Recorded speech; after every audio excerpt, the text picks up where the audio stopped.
You can roughly locate any community in the world, somewhere along a scale running all the way from democracy to despotism. One at the democracy end, another somewhere in the middle, and a third. Let's find out about despotism. This man makes it his job to study these things. Well, for one thing, avoid the comfortable idea that the mere form of government can of itself safeguard a nation against despotism. Germany, under President Hindenburg, was a republic. And yet in this republic, an aggressive despotism took root and flourished under Adolf Hitler. When a competent observer looks for signs of despotism in a community, he looks beyond fine words and noble phrases. Which it stands, one nation, indivisible, with liberty and justice for all. Many observers have found that two workable yardsticks help in discovering how near a community is to despotism: the respect scale and the power scale. A careful observer can use a respect scale to find how many citizens get an even break. As a community moves towards despotism, respect is restricted to fewer people. A community is low on a respect scale if common courtesy is withheld from large groups of people on account of their political attitudes.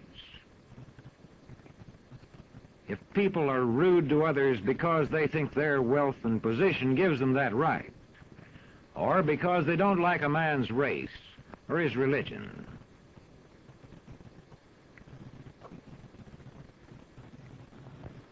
Equal opportunity for all citizens to develop useful skills is one basis for rating a community on a respect scale.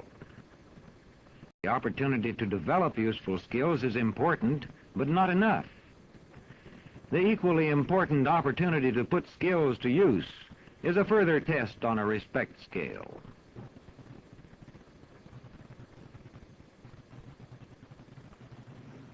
A power scale is another important yardstick of despotism. It gauges the citizens' share in making the community's decisions. Communities which concentrate decision-making in a few hands rate low on a power scale and are moving towards despotism. Like France under the Bourbon kings, one of whom said, "The state, I am the state." Today, democracy can ebb away in communities whose citizens allow power to become concentrated in the hands of bosses. What I say goes, see? I'm the law around here. The test of despotic power is that it can disregard the will of the people. It rules without the consent of the governed. Look beyond the legal formalities of an election in measuring a community on the power scale to see if the ballot is really free.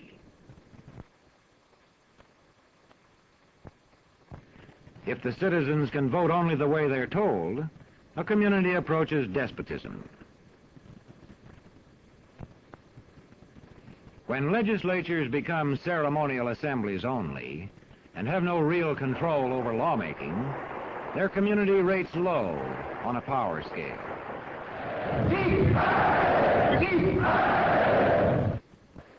In a downright despotism, opposition is dangerous, whether the despotism is official or whether it is unofficial.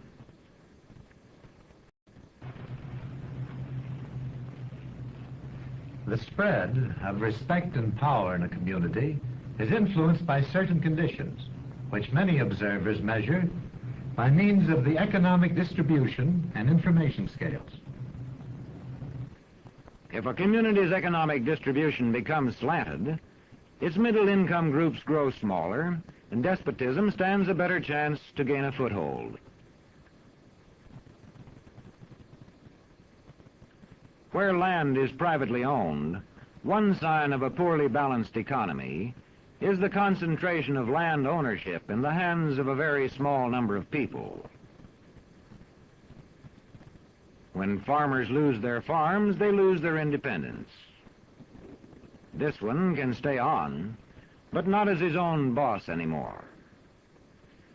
To the extent that this condition exists throughout a nation, the likelihood of despotism is increased. In communities which depend almost entirely on a single industry, such as a factory or mine, maintaining economic balance is a challenging problem.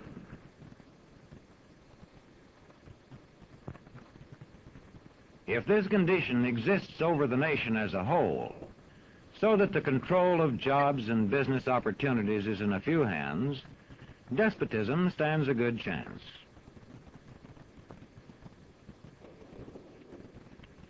Another sign of a poorly balanced economy is a taxation system that presses heaviest on those least able to pay. A larger part of a small income is spent on necessities such as food.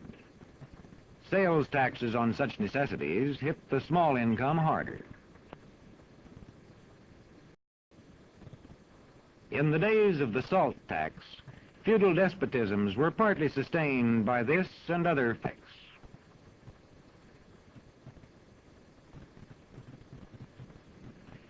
A community rates low on an information scale when the press, radio, and other channels of communication are controlled by only a few people, and when citizens have to accept what they are told. In communities of this kind, despotism stands a good chance. See how a community trains its teachers.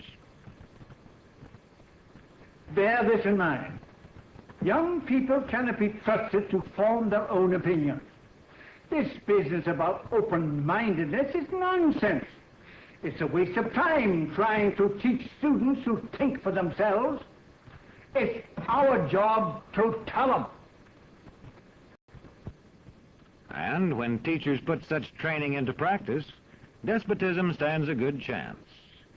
These children are being taught to accept uncritically whatever they're told.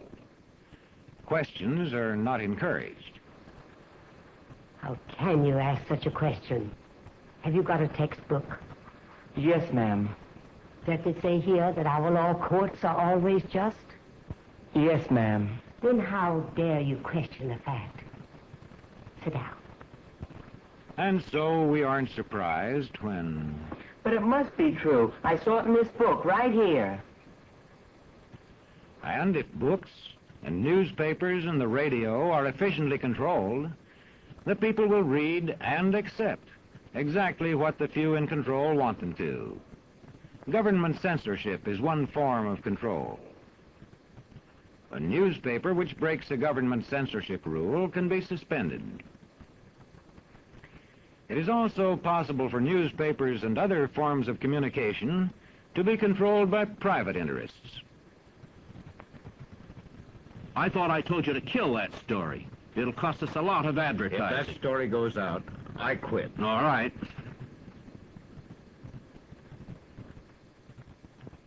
What sort of community do you live in? Where would you place it on a democracy-despotism scale? To find out, you can rate it on a respect scale and a power scale. And to find out what way it is likely to go in the future, you can rate it on economic distribution and information scales. The lower your community rates on economic distribution and information scales, the lower it is likely to rate on respect and power scales, and thus to approach despotism.